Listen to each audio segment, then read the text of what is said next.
पारडी तालुका के सरोदी गांव में रहती 3 संतानों की जनेता ने अपने प्रेमी के साथ मिलकर अपने पति की नृशंस हत्या कर उसे हत्या नहीं बल्कि आत्महत्या साबित करने के लिए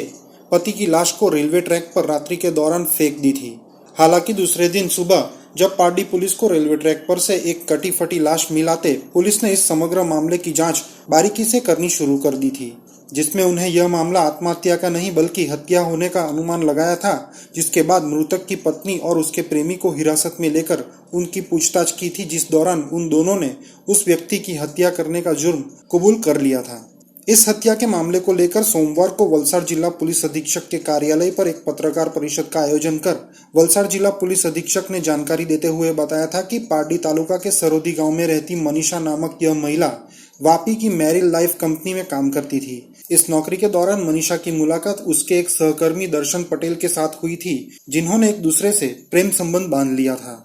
दर्शन कई बार रात्रि के दौरान मनीषा को मिलने उसके घर भी आता जाता रहता था, जिसको लेकर मनीषा और उसके पति के बीच रोजाना कहासुनी और झगड़ा होता ही रहता था। घर में रोजाना होते झगड़ों से तंग आकर मनीषा ने अपने प्रेमी के साथ मिलकर अपने पति को मौत के घाट उतारने का प्लान बनाया था और उसके मुताबिक बीती दिनांक 6 अप्रैल 2021 की रात्रि के दौरान मनीषा का पति जब अपने घर में सो रहा था, तब मनीषा के प्रेमी ने घर में आकर उसके पति के सर पर लकड़े से वार कर उसे बेहोश कर दिया था। जिसके बाद मनीषा ने अपने प्रेमी दर्शन को एक रस्सी दी, जिससे दर्शन ने मनीषा के पति का गला दबाकर उसकी हत्या कर दी थी। इस वारदात में उन दोनों का नाम सामने न आए, उसके लिए उन दोनों ने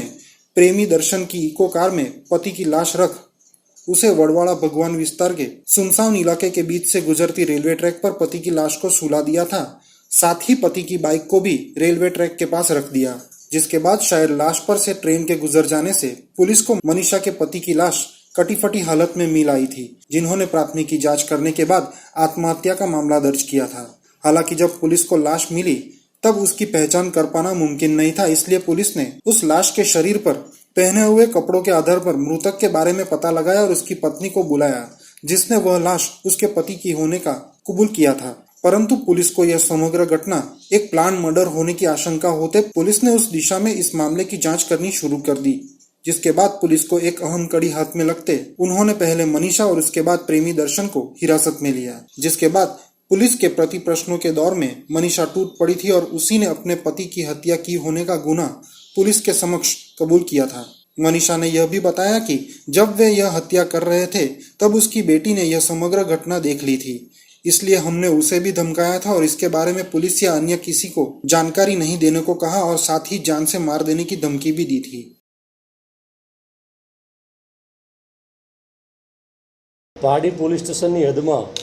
ઉદવાડાની નજીક રેલવે પાટા ઉપરથી ગઈ તારીખ 6 એપ્રિલના રોજ વહેલી સવારે 6:01 વાગ્યાના સુમારે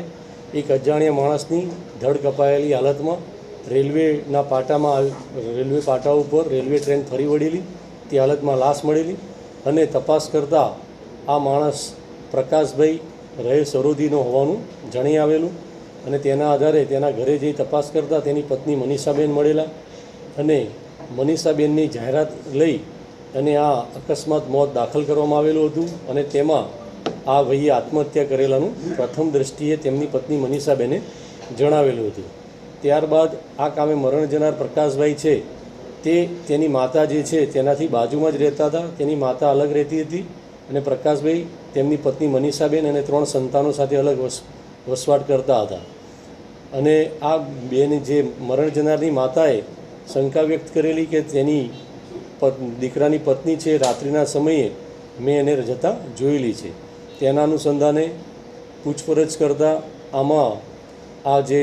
મનીષાબેન છે મરણ જનારની પત્ની એને એક દર્શન નામના ઈસમ સાથે પ્રેમ સંબંધ હોય, જે દર્શન પારડીના પાળિયા ગામ ખાતેનો રહેવાસી છે અને આ બંનેને વચ્ચે પ્રેમ થઈ ગયેલો હોવાના કારણે આ પ્રકાશને આ બંને જણાએ ભેગા થઈ રાત્રિના સમયે મારી નાખેલ અને રેલવે ટ્રેક ઉપર આને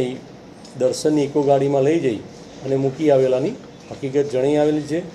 આ બનાવ છે એ તેની છોકરી કિંજલ જે છે તેને જોયેલી છે અને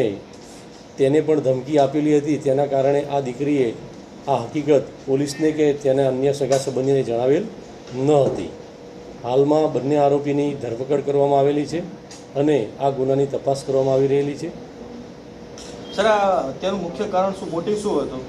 હત્યાનું મુખ્ય કારણ કે આ પ્રકાશભાઈ મરી જાય તો બંને જણા શાંતિથી વ્યવસ્થિત રીતે એકબીજાને મળી શકે અને ભવિષ્યમાં આગળ જિંદગી સારી રીતે જીવી શકે. ક્યાં કામ કરતા બંને? આ બંને જણા મેરિલ કંપની વાપીમાં છે, ત્યાં આ મનીષાબેન પેકેજિંગ વિભાગમાં કામ કરતા હતા અને આ દર્શન છે એ હેલ્થ વિભાગમાં કામ કરતા હતા. અને દર્શન પાસે ઇકો ગાડી છે પોતાની, તો આ કંપનીમાં જે કર્મચારીઓ હોય તેને પણ તે પૈસા લઈને લઈ જતો હતો અને આ મનીષાબેન અને તેને પ્રેમ થઈ ગયેલો હતો. દર્શન પણ પોતે પરણિત છે અને તેને પણ પોતાને સંતાન છે, 4 વર્ષનું એક સંતાન છે એને. મનીષાને કેટલા સંતાન છે? મનીષાને 3 સંતાન છે, જે એક એન્જિનિયરિંગ કોલેજમાં ભણે છે, બીજી ઘરે રહે છે અને ત્રીજો બાળક મામાના ઘરે રહે છે.